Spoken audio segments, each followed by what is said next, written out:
Bonjour, chers amis, auditeurs, auditrices de Radio Espoir, chers internautes, bonjour. Bienvenue dans l'émission Diapason d'inspiration, émission d'inspiration et de découverte musicale. Aujourd'hui, nous avons l'immense joie de recevoir une voix inspirée, une servante engagée, une adoratrice passionnée. On verra si tout ce que je donne comme qualificatif est vrai. Elle s'appelle Esther Nadio. Je la découvre en même temps que vous. Elle vient nous présenter son tout nouvel album intitulé « Il est Dieu ». Bonjour Esther. Bonjour monsieur. Vous allez bien? Oui, ça va, par la grâce de Dieu. Alors, un projet puissant, profond et rempli de témoignages de ce que vous m'avez dit en 2 phrases. Un projet vivant de la fidélité de Dieu. Esther, merci d'être avec nous. Merci. Et nous allons vous accueillir avec votre propre musique. Mais comme c'est vous qui chantez et que j'ai pas de magnéto sur place, j'aimerais vous entendre, nous entonner un chant, peut-être le plus beau chant de votre vie ou de votre album, ou le chant qui vous inspire le mieux là, maintenant. Allez-y. Car il est Dieu,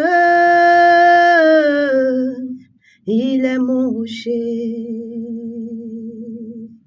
Jésus est Dieu, il est ma vie,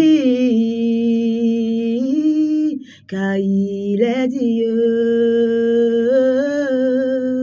et ma vie. Wow. Comment aimer cette vilaine voix? Pourquoi l'aimer? Ah non! Comment ne pas aimer cette chaleureuse voix? Elle sort de ses tripes et elle vous scotche tout de suite, de sorte à ce qu'on a pu remarquer quand elle a commencé et quand elle s'est arrêtée. Ça fait plaisir de vous entendre. Je suis vraiment très heureux et honoré de vous accueillir dans cette émission. Esther, vous vous appelez. Comment est-ce que vous vous sentez aujourd'hui? Dans quel état d'esprit vous vous trouvez en ce moment en présentant cet album aux auditeurs de Radio Espoir et aux internautes? D'accord, merci. D'abord, je suis très heureux d'être en votre compagnie. Ah ouais? Oui. D'accord. Avec toute la maltraitance qui va avec, hein? Oui, ça va. Non, pas... Donc, les gens ont peur de venir à mon émission. On dit que je suis très difficile, je suis très dur, je suis méchant. Ben Vous avez remarqué un peu, non? Moi, je n'ai pas remarqué ça. J'ai trouvé qu'au contraire, vous êtes bon. C'est pour me blaguer, mais vous aurez votre dose. Et ils se disent, mais attendez, l'émission ne fait que commencer. D'accord. Merci. Alors donc, comment est-ce que vous vous sentez? Bon, Bien, mal? Je me sens bien, je me sens heureuse. Heureuse pourquoi? Heureuse parce que non seulement je suis là, mais partager ce que Dieu m'a donné depuis tout ce temps avec le corps de Christ. Oui. Pour qu'ensemble nous puissions adorer notre Père, adorer le Seigneur, et aussi partager un peu le témoignage de ma vie, qui n'est pas, qui peut-être que d'autres personnes aussi vivent les mêmes choses et se demandent ben, comment est-ce qu'ils vont faire, est-ce que la situation peut changer. Ben, je suis là par ces cantiques pour dire que s'il a fait pour moi, il peut aussi le faire pour eux. Il est Dieu, il est fidèle, c'est lui qui vit en nous et il n'a pas de limite. Pourquoi il est Dieu? Quel est le message central? Le message central est que je dis que Jésus est Dieu parce que moi, je viens d'une famille musulmane. Non. Vous êtes musulmane? Je viens d'une famille musulmane. J'étais musulmane dans Vous étiez musulmane en plus. dans l'enfance. Et vous venez d'une famille musulmane? Oui. Les musulmans, venez, on va la chicoter. D'accord. Bon, je viens d'une famille musulmane gentille. On ne m'a pas... D'accord. On ne m'a pas... Obligé. Voilà, obligé à être. Vous n'avez pas tenu en rigueur. Non. On a respecté mon choix et autres. Et c'est pas souvent facile là-bas de croire que Jésus est Dieu. D'abord, il est fils de Dieu, il est Dieu. Donc, depuis l'enfance, depuis l'enfance, déjà, je me disais, mais comment est-ce que Dieu, Jésus peut être le fils, et puis en même temps, il peut être Dieu. Bon, voilà. Et chemin faisant, lorsque j'ai commencé à m'attacher véritablement au Seigneur, à lire la Bible, ben, par des écrits, j'ai pu comprendre qu'effectivement, il est Dieu. Et par des situations traversées, il m'a montré à plusieurs reprises que ben, il est Dieu. Mais moi, je suis Dieu, je suis réel, je suis le véritable. Vous allez nous partager tout ça, j'espère. Vous allez nous dire ça. Bon. Hein? Qu'est-ce que vous avez traversé? Vous nous donnez envie de découvrir votre histoire, une partie de votre histoire. C'est pas tout qu'on peut dire, mais bon. Qu'est-ce qui vous vient à l'esprit là maintenant? Ce qui me vient à l'esprit est que d'abord, venant d'une famille musulmane. D'accord. Tu acceptes un Dieu qui est différent de D'accord. leur. Et les pratiques ne sont pas les mêmes. Donc, du coup, il y a l'incompréhension qui est là. C'est-à-dire, on ne te comprend pas. On te trouve peut-être un peu difficile, compliqué, mais tu es dans un monde où souvent tu vis des choses, tu ne trouves pas le mot pour expliquer. D'accord. Mais tu vis ces choses, au fait.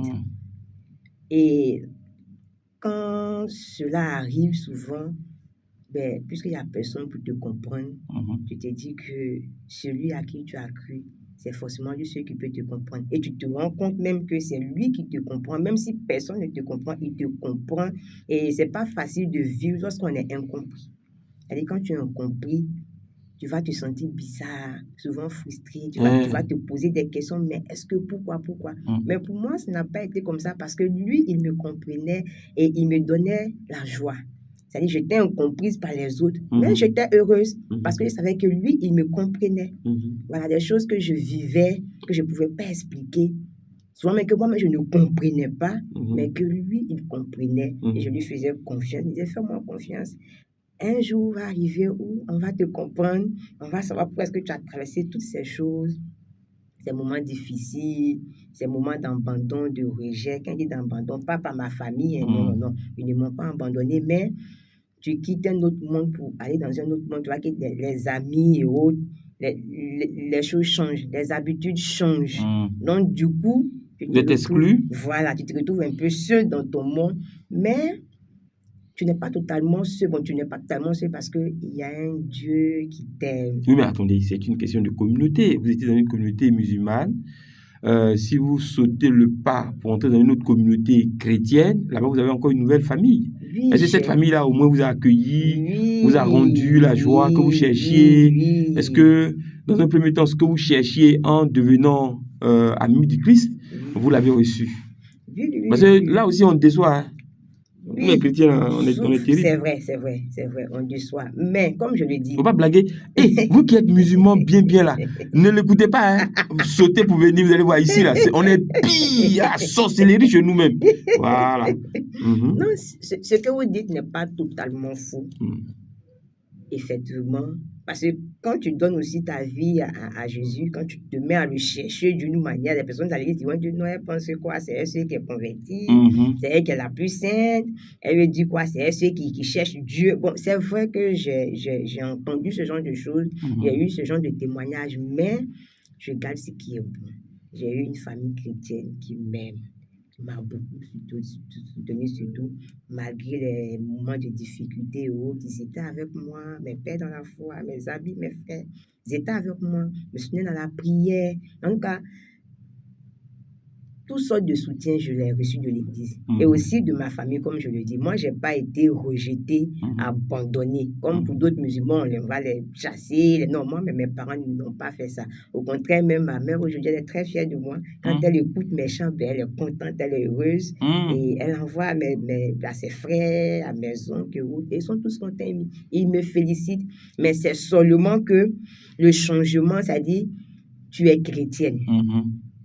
Les pratiques, les manières commencent à changer. D'accord. Dieu te dit, bon, je t'ai appelé, je t'ai choisi.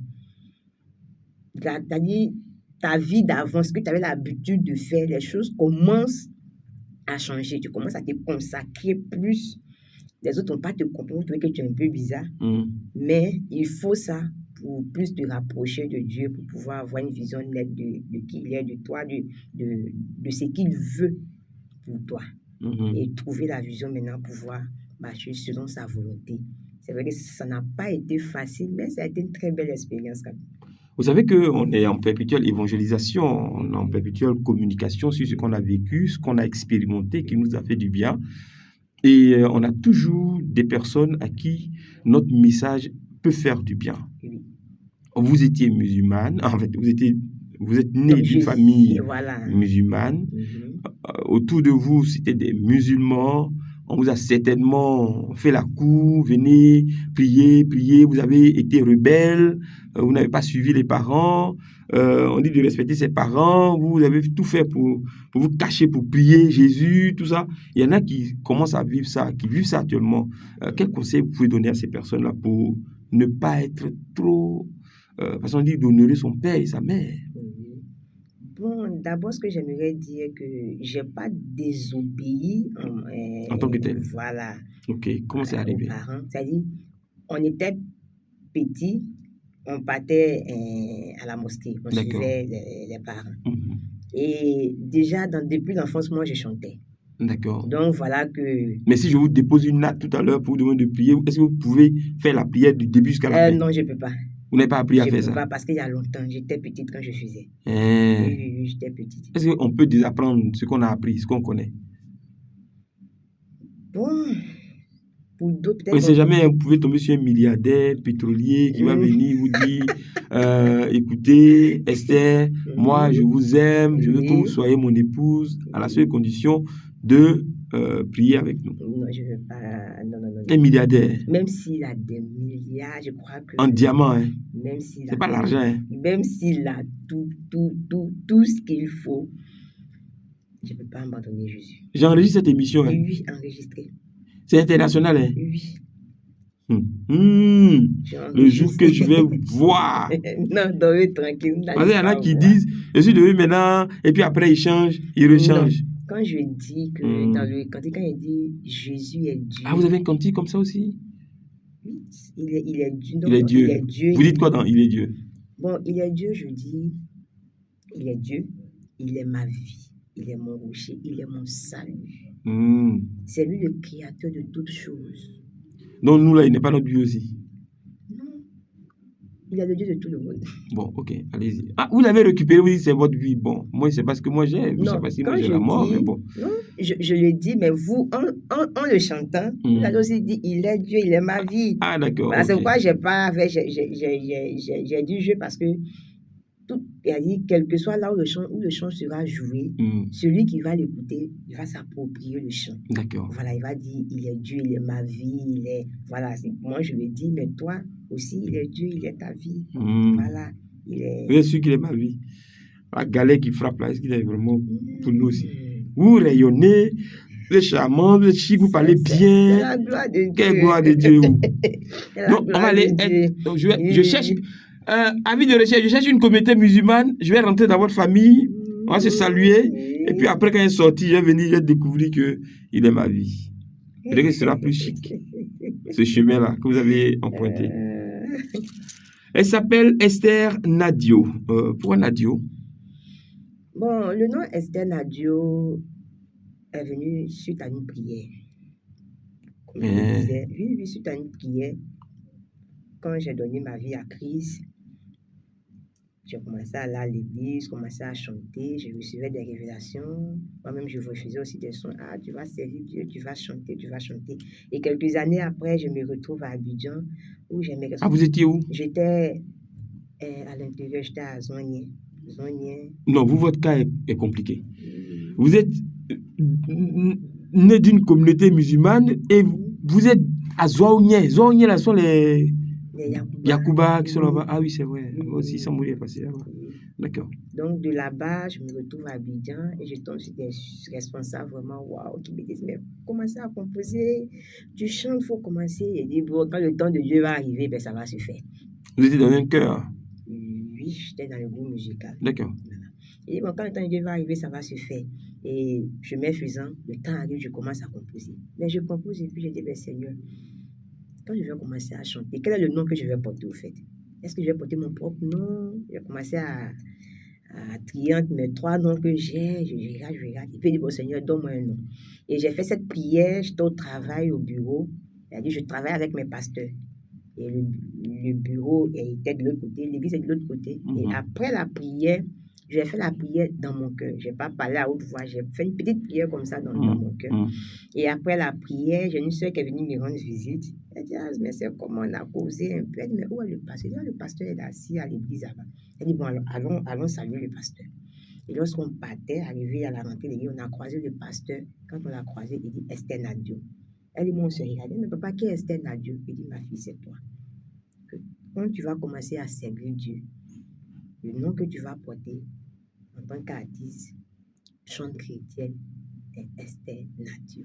Je priais, c'est le nom que Dieu m'a mis à cœur. Et vous avez accepté? Et oui, j'ai gardé le nom parce que la Bible demande d'obéir. J'ai obéi, j'ai gardé le nom et par la grâce de Dieu, l'œuvre est sortie. Donc, j'ai porté le nom. Voilà. Alors, quel est le message central que porte votre œuvre? Il est Dieu. Bon, le message central que porte mon œuvre est que le Seigneur te change. Le Seigneur transforme des vies. C'est-à-dire, quand tu viens à lui, il prend le temps d'abord de te transformer de l'intérieur. Parce que souvent, on voit des chrétiens, ils sont chrétiens, mais qui ont une situation très difficile, qui vivent dans une situation précaire. Je suis passée par là, des situations difficiles où financièrement, vraiment, ça ne va pas du tout, du tout. Et on s'est dit, mais comment c'est un chrétien? Tu ne peux pas être chrétien et puis tu vas vivre ça. Non, on peut être chrétien et puis être dans ce genre de situation. Ça ne veut pas dire qu'on va rester dans la situation, mais le Seigneur, pendant ce temps, est en train de transformer ton intérieur. Et lorsque l'intérieur est transformé, quand on commence à voir maintenant, il change ta situation. Pour dire à quelqu'un que non seulement Jésus est Dieu, il est le véritable, il existe vraiment. C'est pas une histoire qu'on est venu raconter comme ça, comme les gens le disent souvent. Quand je crois, ils ont dit, oh, la fête de Jésus, là, ce sont les Blancs qui ont écrit, qui ont envoyé. Non, il est réel, il est vrai, il est Dieu. Mais à part ça aussi, il transforme, il change des vies. Et moi, il a transformé ma vie, il a changé ma vie. J'ai un autre chant qui est témoignage, qui parle de beaucoup de choses, de ce qu'on vit aujourd'hui. Certains de nos enfants, des jeunes, vivent aujourd'hui. Mais pour dire que... Ils vivent quoi?